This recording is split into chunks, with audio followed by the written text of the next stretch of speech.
hit record now. Okay, good morning, everyone, from the various groups and from various countries and various continents. Thank you all for tuning in today. It's nice to see so many faces. I really appreciate all the support.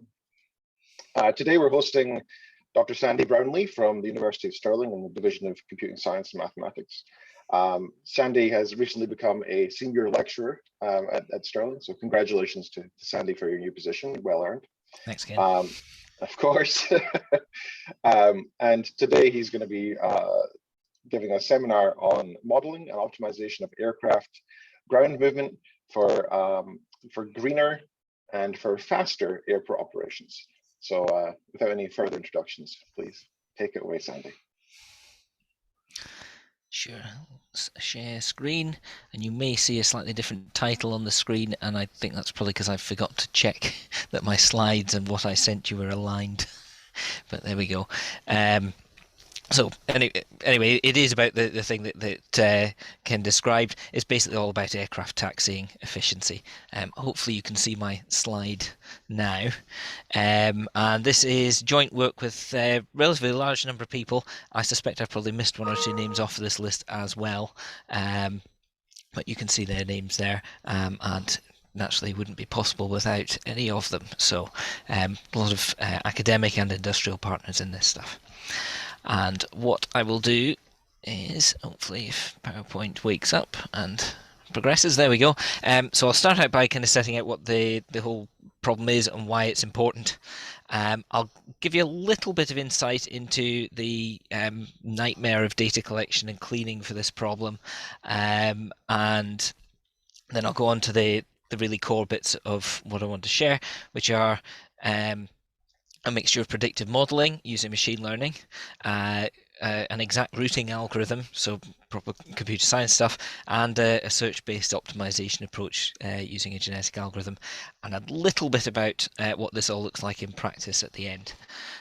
So a fair bit to get through, but I think we should be able to fit it into the slot okay. So just before I go on, given that there's a few people who probably don't know much about me, my interest is broadly in optimization, often applied to industrial problems, with little bits of machine learning in there as well, and I'm interested in explainability of these approaches as well, and it's found applications in a variety of different areas. So industrial things, improvement of software, improvement of buildings, improvement of healthcare, treatments, that kind of thing, rostering, scheduling, and transportation, which is where we're at today. So what's this all about? This is the slide that's a little bit out of date. Aircraft traffic is certainly was on quite a steep upward trend, if you forgive the pun. There's there was a period of sustained growth for a very long time, and it was expected to continue.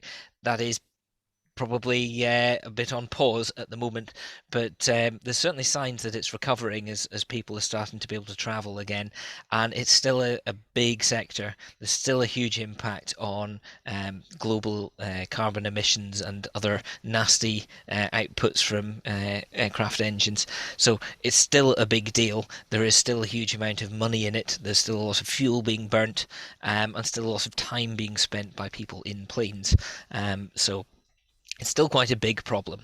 And taxiing, which is the bit where the aircraft is on the ground moving around at the airport, is an important part of it, particularly for short haul flights where the actual time in the air is less, because planes are not made to be in the on the ground. They are made to be in the air.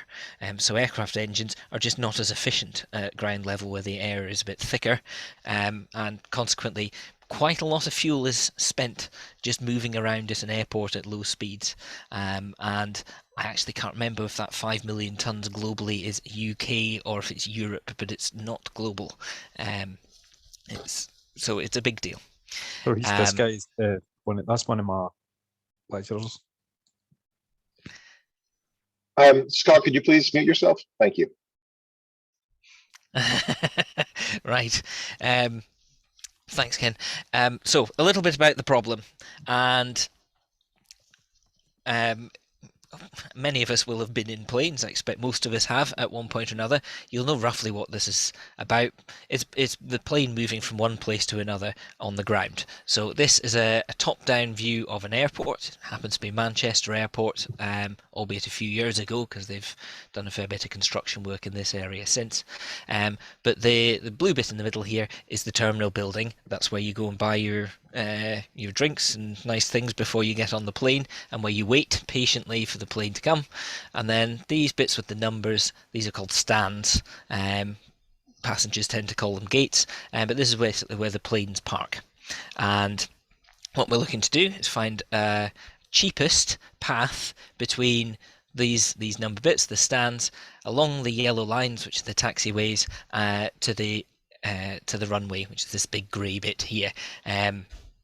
And in either direction, so either the cheapest path from the stands to the runway or from the runway to the stands. And I'm saying cheapest because it might be the most the quickest, but it might be the most fuel efficient. And that's one of the kind of thought processes behind the broader research project that this work forms a part of, is that there might be some kind of a trade-off between those two things, between kind of stopping and starting an aircraft to rapidly move through the traffic across the airport surface to get to where it's going as quickly as possible, and taking a slightly more gradual, smoother acceleration and deceleration where you're consuming less fuel. So you might be a little bit longer of a taxi time but less fuel, or you might consume a bit more fuel but get to where you're going a bit faster, or somewhere in between. A couple of assumptions in here. One is that the runway times are fixed, so we're treating the runway as kind of a fixed resource. It's the bit where that represents the interface to the outside world, right? So the slots that aircraft are being given for takeoff and landing are largely dependent on things outside a particular airport. So we're assuming that the times at the runway are fixed, and then we're working back from there. So that for arrivals, that's fairly easy. The plane lands on the runway and we find the route, kind of building it up from the runway to the stand that it needs to go to. For departure, we're actually building up the route working back from the runway. And the idea is we need to be at the runway at a particular time, so we work out the route that it would need to take to get there at that time, and then we have an estimated time that it should be pushing back, that is where they pull the blocks out from under the wheels, start up the engines and start moving. So in both cases we're building up the route working away from the runway, and the idea there is supposed to be that you can then switch the engine on as late as possible so you consume a bit less fuel. Right, that's a bit about the problem. The solution approach has several layers to it. The first one is that we need a predictive model. We need a model that can estimate how long it takes planes to go from one place to another. Because without that, an automated decision support system that's trying to compute the routes automatically isn't really going to do very well. It needs to have accurate estimates of how long particular movements are going to take so it can compare them with each other. So we need a machine learning model sitting underneath everything to estimate the times. We also have an exact shortest path algorithm. It's based on A star, and I'll come on to a full description of it later, which allocates routes to aircraft one at a time, but it allocates them in such a way that each one avoids previously allocated aircraft so they don't bump into each other. And then kind of at the highest level, there's also a genetic algorithm that is working out what order the aircraft should have the routing applied to them in. So we'll come on to each one of these things in detail as we go. A little word about data cleaning and collection, because anyone who's worked with machine learning will know that that is a critical aspect to this whole process. The data here is drawn from a whole bunch of different sources. So we were fortunate to work with a couple of airports who provided us with very good, very high fidelity data, but we wanted to expand our horizons and look at lots of airports so we could talk in the general for publication purposes. So there was also quite a lot of fairly quick and dirty data that was pulled from public sources. So there's OpenStreetMap stuff in here. There is a lot of flight movement data scraped from Flight Radar 24. And this stuff is pretty messy, and I'll give you a very quick overview of what that looks like in a moment. But in terms of data collection, what this boils down to is we need taxiway layouts, so that is graphs that represent the network of taxiways at an airport. So each of the edges there represents a straight bit of taxiway, and the nodes on the graph represent either intersections or kind of stopping points within the taxiways. And we need historical movements so that we can build our predictive model. So we need to know how long aircraft took to move from one piece of the airport to another and what route they took when they were doing it. And we also need historical traffic levels, which kind of goes with the previous one, but we need to know how many aircraft are we actually wanting to route at any one time, and where do they start from and where do they go to. So on that last point, we got from a number of airports files that looked like the one at the bottom there, which is basically each row represents an aircraft, and we know whether it was a departure or an arrival, we know its flight number, we know the airline it was operating under, we know the model of aircraft that it was, and that's almost it. We have a little bit of other detail for some aircraft, but not a terrific amount. We just know where they were and what stand they were on and whether they were arriving or departing.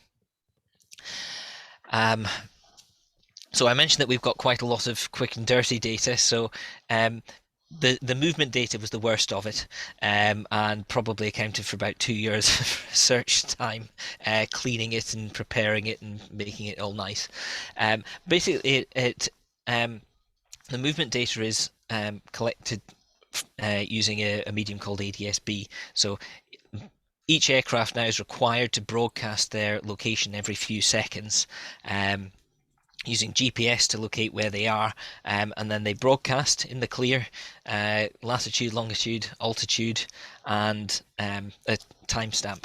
So we have for every few seconds specific location down to a resolution of a few meters telling you where a plane was, and this is good enough to be able to build a reasonable model to predict their movements with.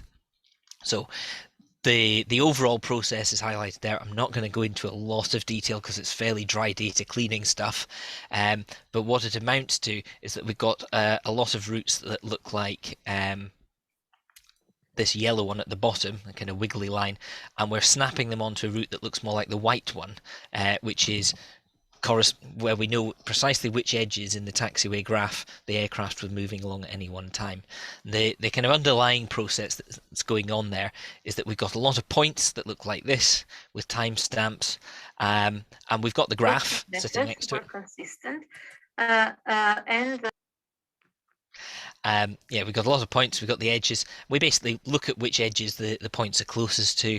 We've got a number of rules based on kind of likely behavior of aircraft, so we cut out outlier points, and we fill in gaps between edges. So this trajectory down at the bottom here, the dots there are the raw data, and you can see that some edges don't have a point near to them, so the route's all kind of broken up. So we do a lot of processing on the routes to work out kind of where the aircraft was likely to have gone in those gaps, and which of the edges each of the points was probably nearest. And we can also get timestamps from the points, so we map them onto where the plane was on the edge, something like this. So a lot of data cleaning going on in the background is the short version of this story, and it means that we can do something like this, where we go from these raw movements over on the left to something a lot cleaner on the right. Very satisfying slide to be able to present. So having done all of that, we've got for each aircraft a set of edges that it's moving along and the time that it took to move along them, and we can engineer a lot of features over those routes. So these can be fairly simple things like whether we know whether the aircraft was a departure or an arrival, but we can also look at the total distance that it travelled. We can look at how much turning it did. We can look at whether it made any U-turns or whether it crossed through particular areas of the airport. There's actually part of the research project we were under built a physics-based model for, I think, 2 aircraft. There was a 747 and something else, where we look at the actual mass of the aircraft, how much fuel there is on it, how much cargo there is, and work out how long it would take to accelerate and decelerate and how well it would turn. And where possible, we included that in our set of features as well. So we knew that this aircraft was a 747 and the estimated time according to the physics model would be this. So a lot of features that we can derive just from the route itself, but we can also look at other things like whether the airport was very busy at the time. So how many other planes were moving around when the present aircraft started to move. We can look at the average speed of other aircraft over the last period. I've got 5 aircraft there. We looked at a number of different intervals from 5, 10, or larger fixed numbers. We also looked at kind of over fixed periods, so whether the average speed of aircraft in the last half an hour, say. And we also looked at weather, because certainly in the UK that's a very important thing to talk about, and it changes quite a lot. So weather potentially has an impact on the movement speed of aircraft as well, so we included that in the model. So we have a lot of features for each aircraft movement. Data ends up looking something like this, and for the I think there's at least a few of our MSc students are on the call, so you'll probably recognize this because there's a simplified example of this in the module. But for each aircraft we've got numerical data, things like whether it was a departure or an arrival, how far it travelled, let's see, the operating mode of the airport, so whether there was one runway operating at the time or 2, and in what direction they were running, how much turning it did, so that angle there is basically number of degrees that the aircraft turned through while it was travelling. You can see there's some fairly obvious weather ones there. These are to do with the number of aircraft that are moving at any one time. Right over at the end is the important one, that's our target, which is the taxi time in minutes in this data. So a lot of features, and we then proceeded to construct a lot of models. So we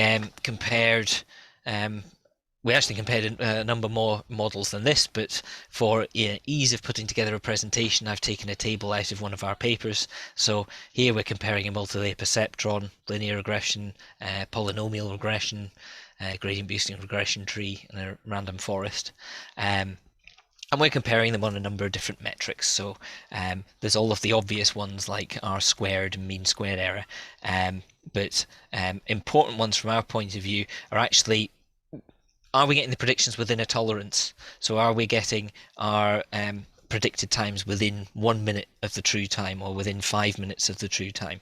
And we're doing not too badly on that front, although you can see there's an awful lot of aircraft, even allowing a 5-minute tolerance, there's of the order of 10% of aircraft there, we're still not quite making that.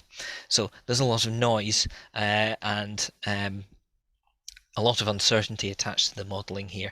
And yeah, I think more recently have had some modelling that's been a bit better than this, but there's a lot of uncertainty, and I'll come back to that point in a moment. So I mentioned briefly earlier that I'm interested in explainability, and trying to make some sense out of these models. We can do fairly basic things like mining the models for the importance of features. So random forest and gradient boosting models, very good because you can get an average importance of each feature across the model. And that tells you something about how much that feature is influencing the overall prediction.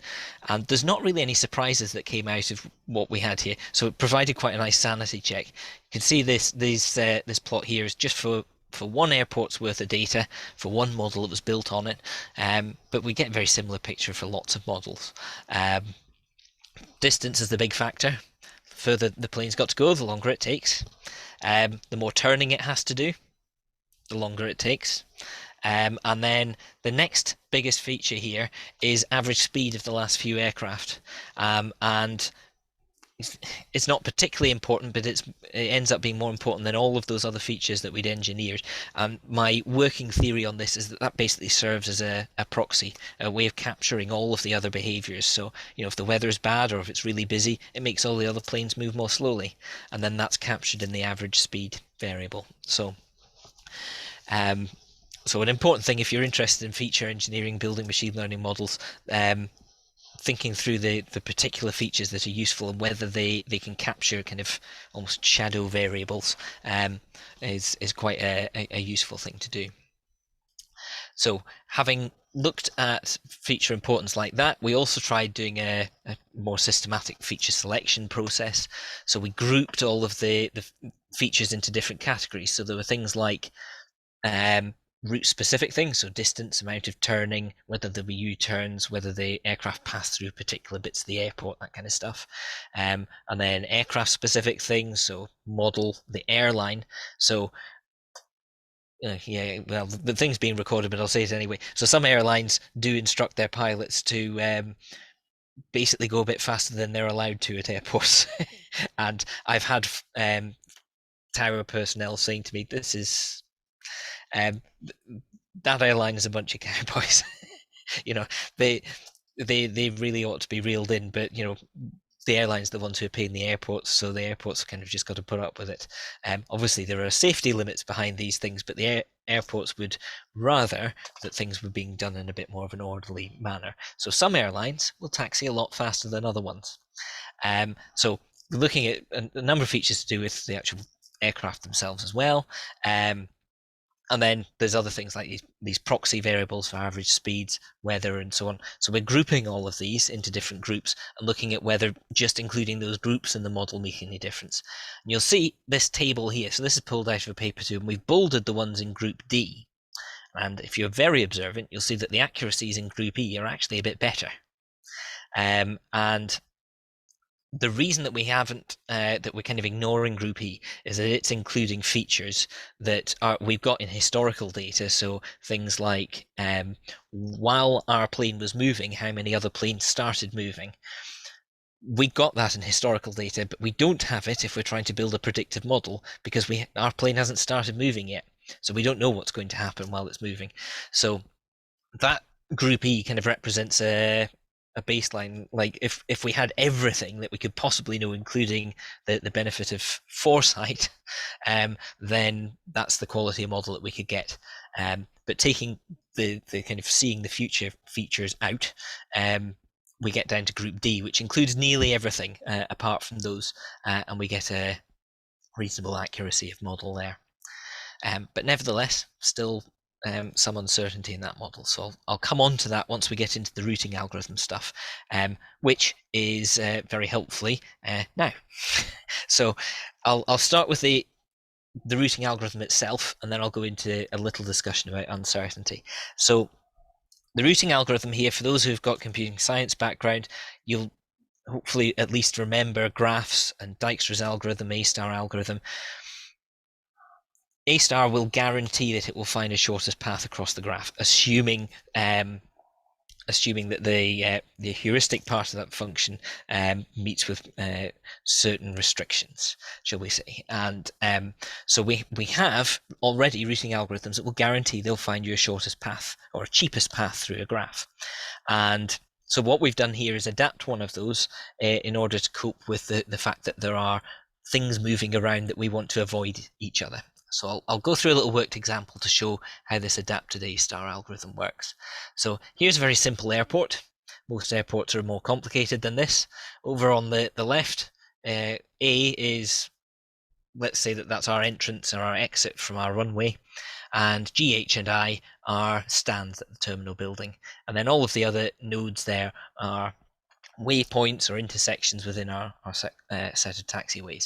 So the lines, they're taxiways, and the numbers on those here will just say that they're time, and they could be time in minutes or some other unit. It doesn't really matter, but those are times. We can add a lot of complexity to this. So each of those edges, we could be looking at time and fuel costs, say. So there is potentially a multi-objective problem here. There's also we want to make sure that planes don't bump into each other. So I'm going to go through this example assuming that for any one edge, we can only have one plane on it at a time. In practice, what we do with the real problem is that each edge has a set of conflicting edges around it as well that planes are not allowed to be in.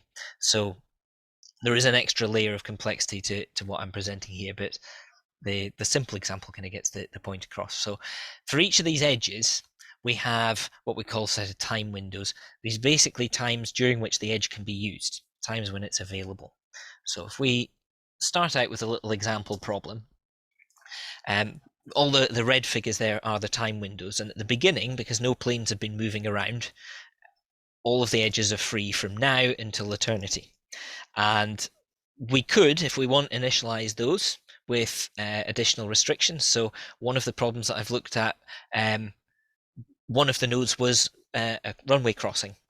So the edges either side of that would have restrictions placed on them whenever a plane was taking off or landing, because planes that are taking off and landing get priority.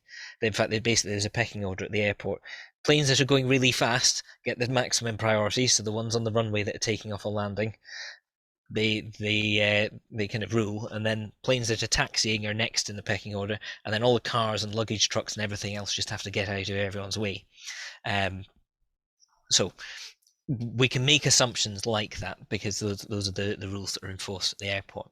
So we've got these time windows on the edges, and at the beginning all of the edges are available. So the algorithm to start with just looks like a normal A-star algorithm. Now I'm not going to go through all the steps of an A-star algorithm. If you can hopefully just trust that the A-star will find the shortest path through the graph. So we're trying to go from H to A, and there are basically two routes, right? You can go through C and B to get there, or you can go through C, F, E, and D to get there. And if you add up all of the costs, going around the top way is a cost of 9, going around the bottom way is a cost of 10. So our shortest path algorithm will choose that route there. And we then update the time windows, the availability on the edges, in order to reflect that route. So if we're going from H through to A, the journey from H to C takes place between 0 and 2 time units. So the availability of this edge reduces down to 2 to eternity because it becomes free after 2. Going from C to B, well, the plane will be moving along there between time unit 2 and time unit 4. So this edge is now only available between 0 and 2 and 4 and eternity. And then likewise with the last one, it now becomes available between 0 and 4 and 9 to eternity. So we've got some reservations on our edges.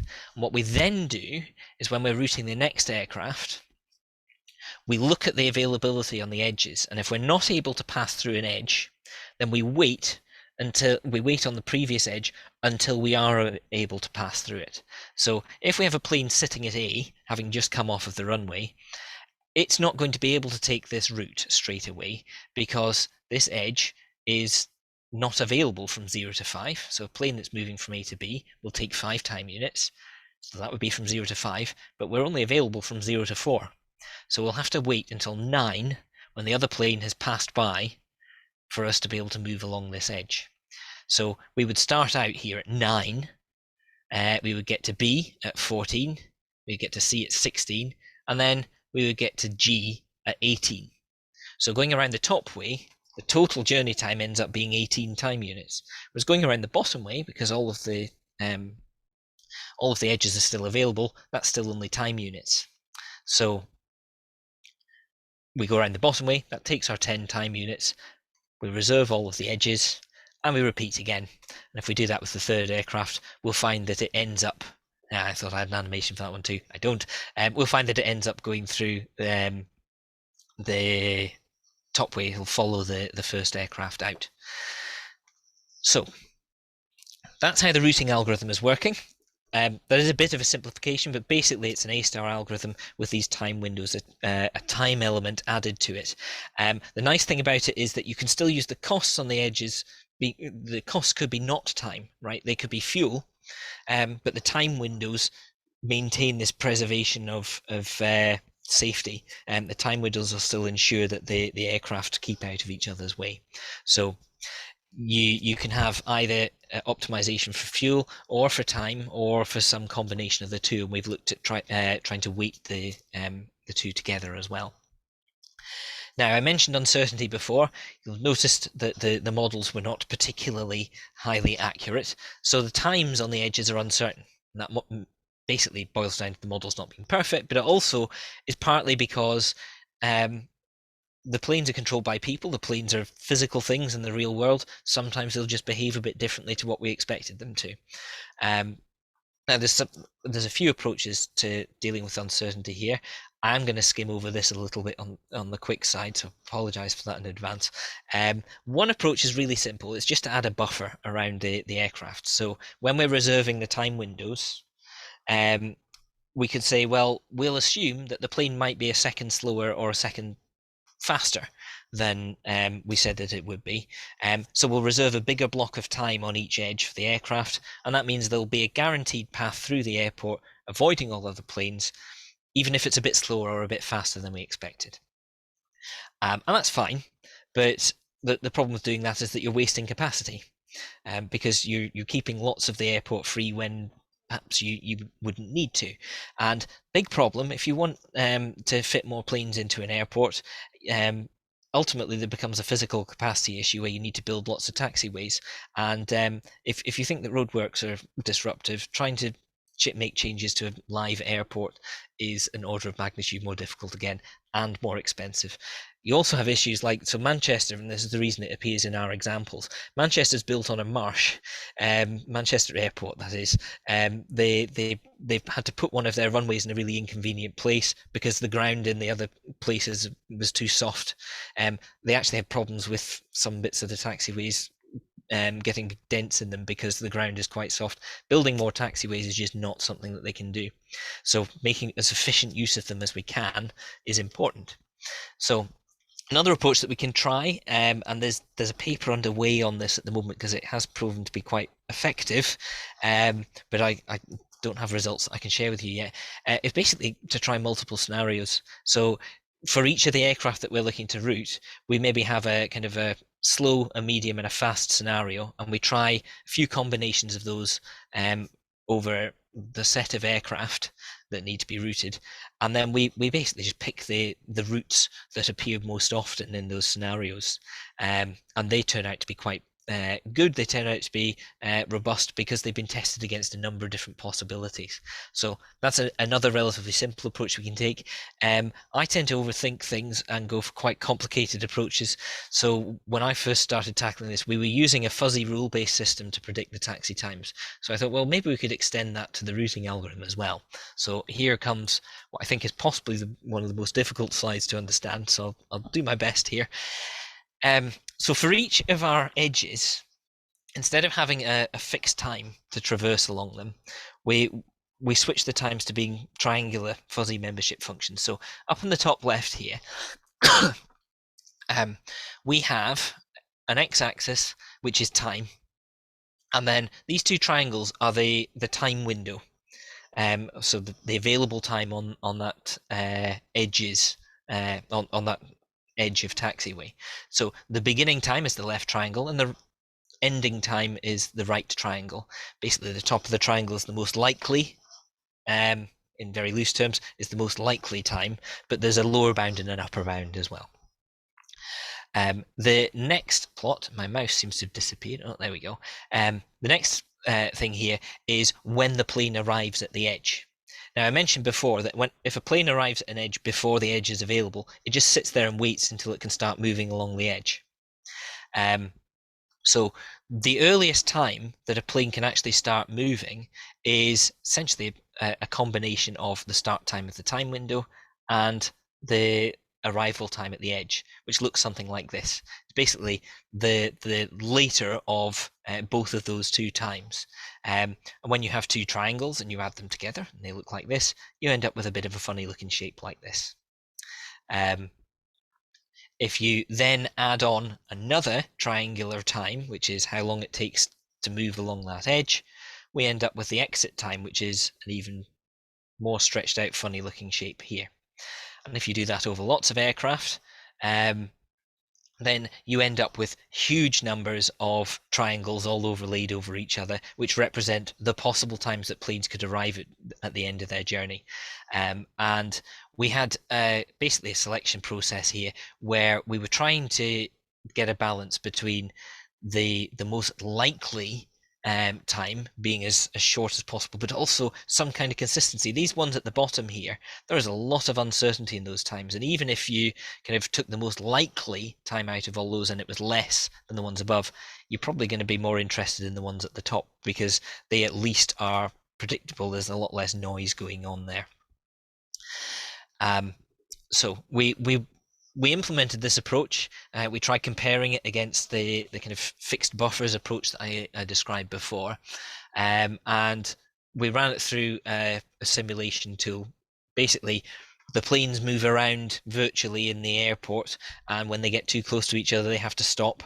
And when they one gets out of the way of the other, then they start moving again. And that tool is logging all of the delays that are being incurred by those kinds of situations. It tries lots of different scenarios, so we try varying the times within the bounds of uncertainty that we know apply to each of the movements. So we say, well, let's try running this plane a bit slower now. Let's try running this one a bit faster and see what happens. So for each set of routes, we end up running a lot of scenarios, of the order of hundreds from memory, with the planes moving at different speeds to see what the impact is of all of this uncertainty on the overall delays that are being experienced at the airport. And that's basically a way to measure how robust the solutions are that each of the algorithms is coming up with. And the results that we get are presented in these box plots. So there's a few box plots here because we tried doing it with different traffic densities. So assuming that the airport was a bit less busy than it normally is, a bit more busy, or about the same. Each of the colors here represents a different algorithm. So the QPPTW is the very catchy name for the original shortest path algorithm we had implemented. And I'll be upfront here, that one is not mine. It was a very clever PhD student who came up with that one. But the adaptations to cope with uncertainty are mine, and they're the green and blue ones. So the buff is using the fixed buffer, and the blue one is using this fancy fuzzy approach. The x-axis on these is the amount of uncertainty when we ran the simulation. So going from no uncertainty, that is, we can always predict the times perfectly, right up to 0.5 uncertainty, which means that for any one time estimate, we could be half the time that we expected, or we could be double the time that we expected. We also have the y-axis here, which is the total, basically the total delay over the time that we thought that the aircraft was going to take. And then this is aggregated over all of the aircraft movements. I think there's something like about 1,500 aircraft movements in this data. So the times there are in the order of thousands of seconds. In fact, no, it won't be 1,500 because that's only 5,000 seconds. There'll be fewer aircraft movements than that. But you can see the total times there. And hopefully it should be obvious as uncertainty increases, the two approaches, with the buffers and the fuzzy approach, don't experience such bad delays. They still get delayed. The extra uncertainty does cause some aircraft to have to stop and start, so it does introduce some delays. But both of the approaches seem to neutralize some of the effects of the uncertainty. If you're particularly observant, you might see though that the buffered approach seems to be doing a bit better, particularly when we get up to the high end, high traffic density, seems to be doing all right. And you think, well, why go to all the effort of doing that fuzzy approach? Well, the next set of plots are the same simulation results. There's actually another algorithm sitting over the top of this. This is plain old Dijkstra's algorithm without any time element to it as well, and it turns out that that's terrible, which is why it didn't show up on the other ones. But here you can see that the fuzzy approach is much lower. Now, what's it lower in terms of? It's lower in terms of the number of delayed aircraft. So what that means is that the fuzzy approach is throwing all of the delay onto a very small number of aircraft. So those are the people who have paid for the cheap tickets.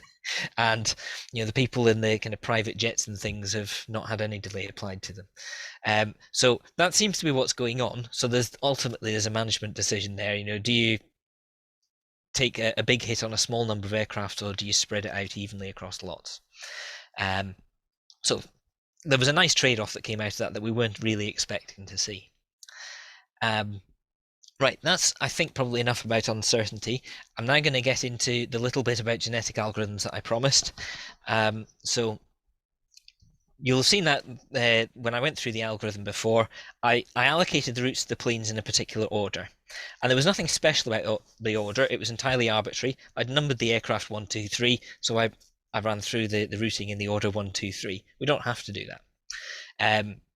So in the order that we had before, if we route the aircraft in the order 1, 2, 3, we ended up with this route for the first aircraft, this one for the second, and this this one for the third aircraft. And if you add together the total times that they're all taking, then it comes out, and for the sake of time, just trust me, it adds up to 33. And that's great. But what if we did them in a different order? Well, if we start out with aircraft number 2 first instead, then what happens is it bags that shortest path that was taken by the first aircraft before. So it now goes along the top route, and the other 2 aircraft end up getting forced onto this bottom route.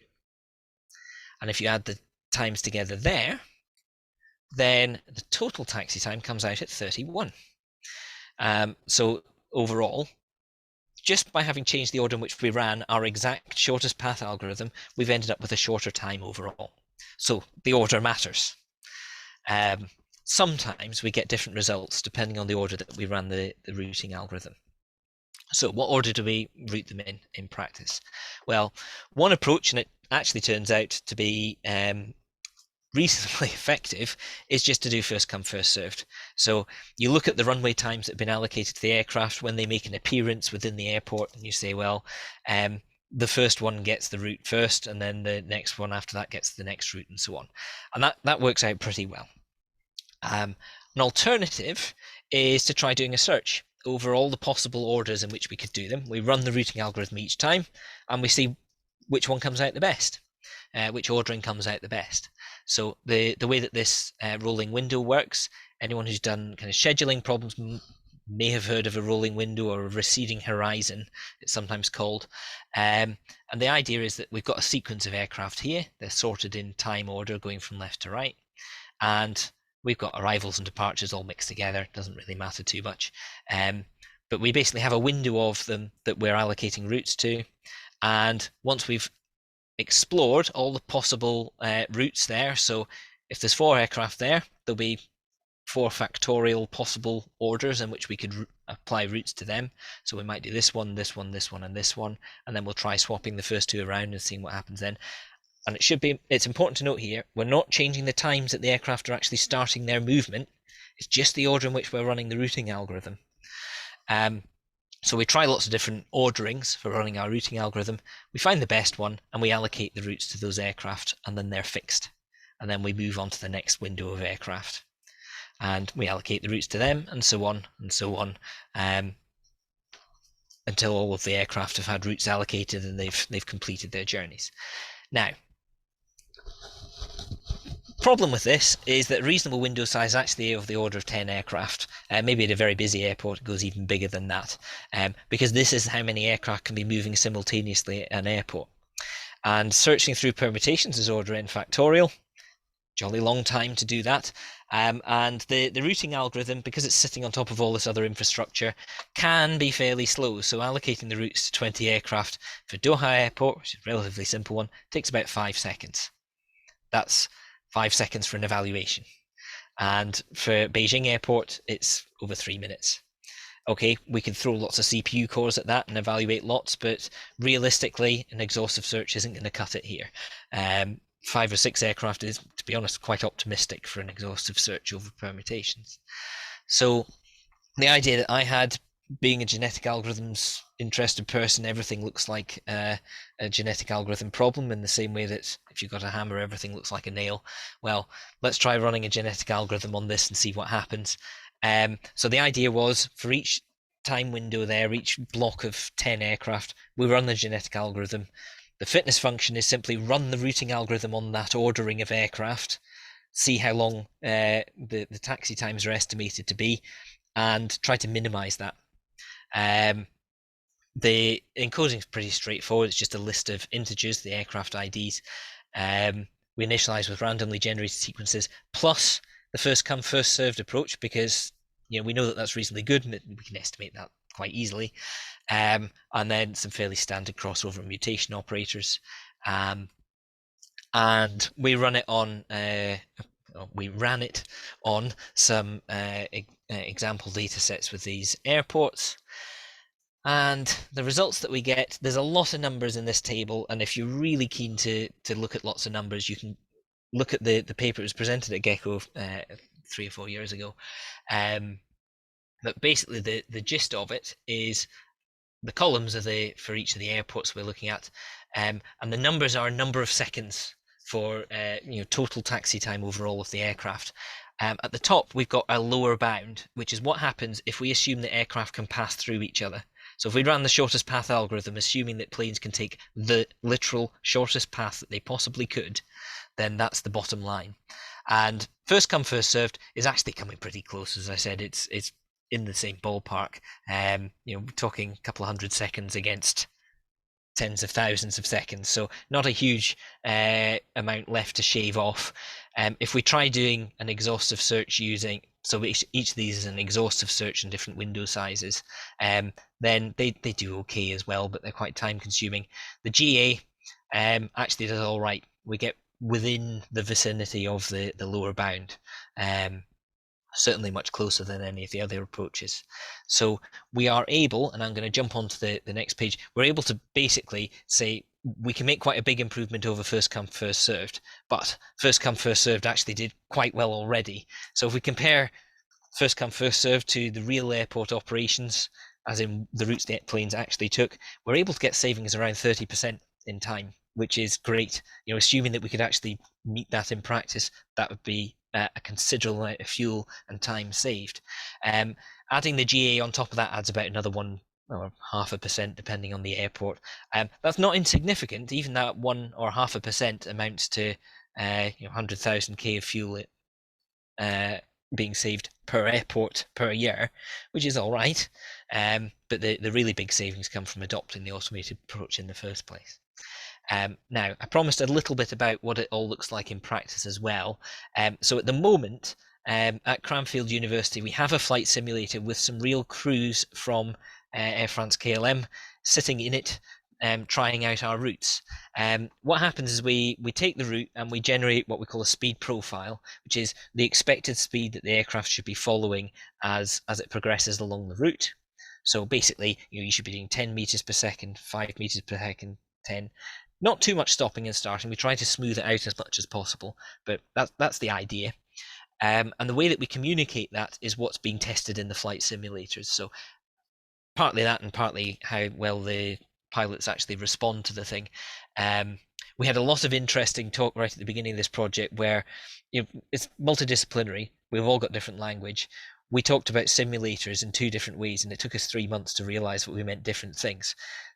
When the Cranfield people were talking about simulators, they meant things that look like, that have pictures like what you can see on the screen there, and a person sitting in a room with a big screen with that and real flight controls. When I said simulator, I meant a program that runs lots of numbers and spits out a number at the end and tells you how well the model's been doing. Eventually we managed to iron out that difference, so we actually have both kinds of simulator in this project in the end. One approach that's being used is that we've got a heads-up display within the cockpit, and it basically says you should be going a bit faster, going a bit slower, turn left, turn right. And the other approach is what's called follow the green. It's basically there are lights next to the taxiways, and they light up to show the route, but you can also change the color on them, flash them to show whether you should be going a bit slower or a bit faster. And by and large, the pilots are coping reasonably well with this. There's a few of them treat it as a bit of a game and try to stay as perfectly on the right speed as possible, and actually that's detrimental because they end up accelerating and decelerating really unhelpfully, so fuel consumption goes up. The ones who are a bit more relaxed about it, who we suspect would be a bit more like what it would be in practice, they tend to produce the kind of fuel savings that we were really hoping for, and they get to where they're going without conflicting with other aircraft, so they get there faster as well. So that's the really exciting bit, is actually seeing some real results.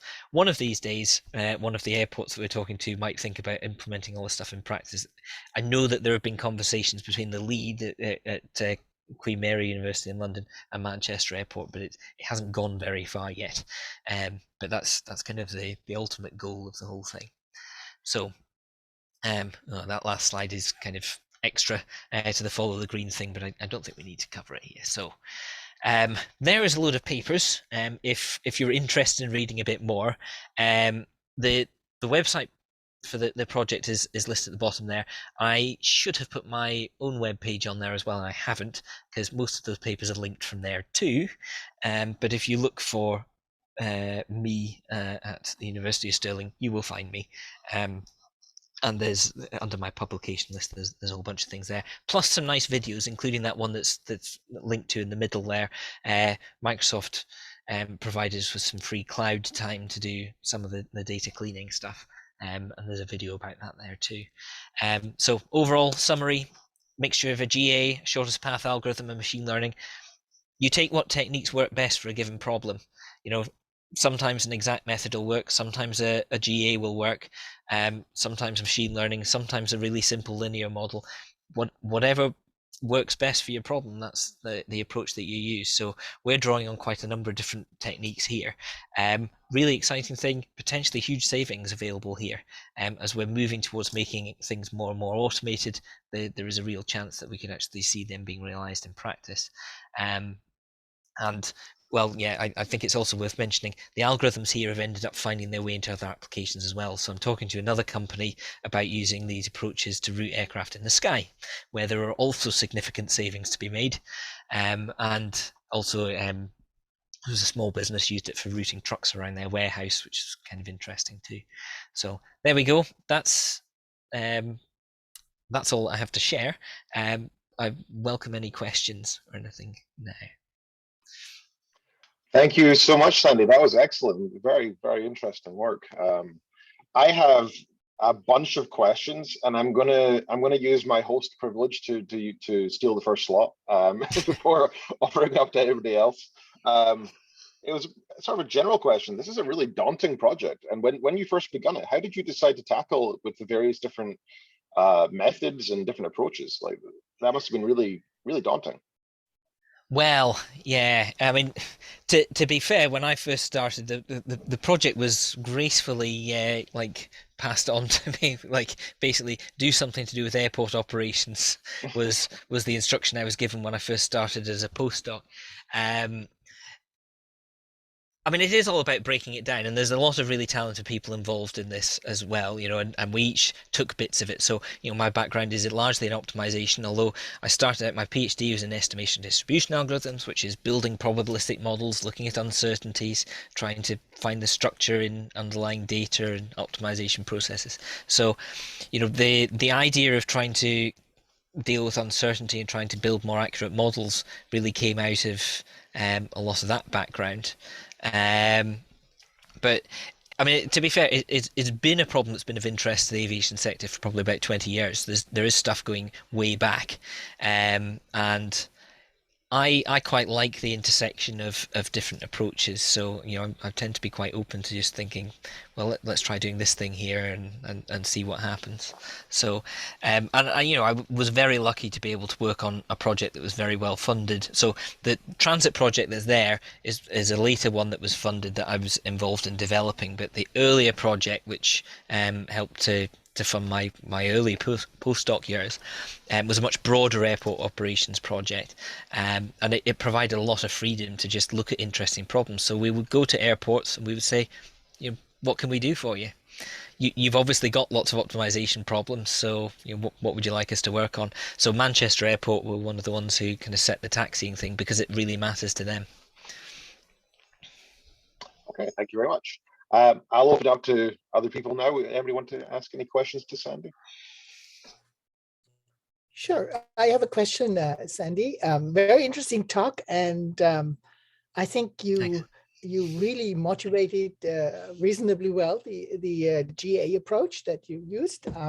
My question is, wouldn't you compare the first come first serve versus the GA and maybe other strategies, but wouldn't it be interesting also to actually evolve the strategies rather than the optimization delegated to a GA. So evolve I'm a talking rule. about, yes, the GP system that would develop a strategy that competes, preferably better than first come, first serve, as a strategy where you do not deploy the GA, which has to solve this problem every time, but you deploy the strategy. Yes, that is a really good idea. It isn't something that I'd even considered, but my goodness, that's something I'm going to go and have a look at. Because if there's a simple rule like a first come first serve, but a little bit better, that would be ideal. And yeah, we certainly do things like that for. I mean, that's a hyper-heuristic approach, right? It's evolving a combination of heuristics for this problem. It'd be interesting to see whether you ended up with different rules for different airports then as well. Yeah, brilliant idea. I'll see if I can find some capacity to look at that, because it's not something I've thought about, and it would certainly be worthwhile doing. Excellent. Any other questions, anyone? I can see a couple of chat things, but oh, that was just me putting the link to your website there. Oh, thank you. When you talked about the fuzzy approach, I saw a lot of triangles. And is there a reason other than it running faster to choose triangles rather than normal distribution? Speed and simplicity. So I was of the opinion at the time, because I learnt fuzzy to be able to do this project, and I tried to keep it as simple as possible. So I thought, well, I can understand triangular functions, I can understand kind of how to manipulate them, and I'm sure with a bit more thinking I could have looked at Gaussians or other distributions that we could use as well. But it was largely about simplicity. I suspect speed as well, because you can take a lot of shortcuts with the triangular functions. Whereas, if you're trying to model continuous ones, then I suspect there'd be a bit more computation involved. I might be wrong, but yeah, it was a mixture of simplicity and speed. Thank you.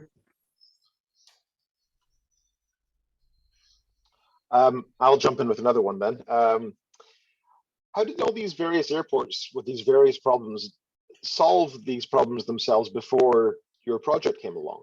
What was their approaches? Did they have smart approaches, or was it really just first come first serve, for example, as one of the solutions?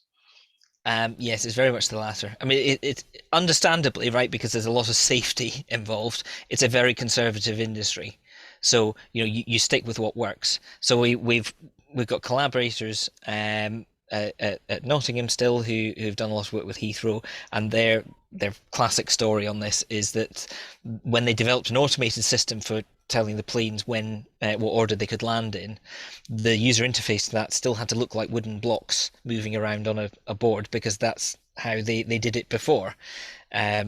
So it's a very conservative industry. So the way that it's done, and the way that it is done right now, is that they've got fixed routes that they use within the airport. There's if you're going to stand 3, then you're going to take taxiway A and then G and then F, and the flight crew, when they arrive at the airport, they get instructed, take routes A, G and F to stand 3, and that's it, and then they're left to traverse on a line of sight basis. So and that works, so fine, but that is why it's not particularly efficient, because there's not really any central organization to that. There's no recovery from disruptions. If there is a slowdown, rerouting an aircraft once it's been told to go on a particular route is hard. I mean, you can, but often they'll be stuck there because we hadn't foreseen in advance that there'd be a conflict at a bottleneck or something. So yeah, very traditional, very manual approach. Okay, are there any other questions? I have a quick question. Have you thought about maybe using these, your work, to find more space on the runway in order to bring more flights into an airport? Is that one of the things that they're looking at with this optimization, along with the fuel saving?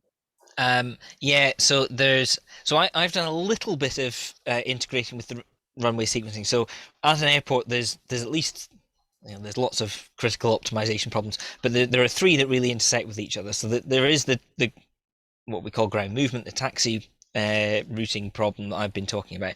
There's also allocation of the aircraft to stands.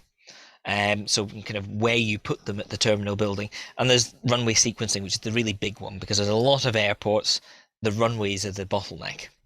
And trying to fit more planes onto the runway is really hard because they need to be separated a certain amount. Arrivals and departures it tends to be more efficient if they're mixed, because planes are arriving at one end of the runway and departing at the other end, so the turbulence that's caused by them passing through the air doesn't interfere in the same way. Big planes tend to follow small planes. There's a lot of rules there, and there is a big optimization problem right there. I've done a little bit in that, which is basically trying to work the taxiing around the sequencing problem, so that trying to accommodate the interactions between both, so that you arrive at a sequence on the runway that is efficient, but also one that is easy to create taxi routes for. But yeah, really, in fact, the people at Nottingham who mentioned, they've done an awful lot of work in runway sequencing. If you've landed at Heathrow, it's been their algorithm that's done it for you. There are a number of other groups around the world who are working on that stuff. Not something that I've really done a lot with, but it is a really big optimization problem in itself. Okay, I realize we're quite past the time, but I have one final question for you, Sandy, unless anybody else has any pressing ones. I notice you have a lot of features, a lot of data that you're using in the prediction model. Yeah. That not only must be very difficult to collect and to clean, but I'm also curious, do all these additional variables introduce any noise to your model? Do you think that actually reducing the number of features might actually help in at least in certain circumstances? I suspect that they do. I mean, it's certainly that the kind of thing that I was showing you with feature importance suggested that a lot of them are not really adding very much, and taking them out, at least on the airports we looked at, did drop accuracy ever so slightly. But I suspect that if we refine the process by which we're computing the features, we might be able to capture more with a much smaller number. That is a bit of ongoing work. I've got someone looking just now at how we do this without actually snapping the routes to the graph first, because there's an approximation error in there as well. So can we compute the features just over the raw routes, and does that give us a more accurate model? Early signs are it does help a little bit.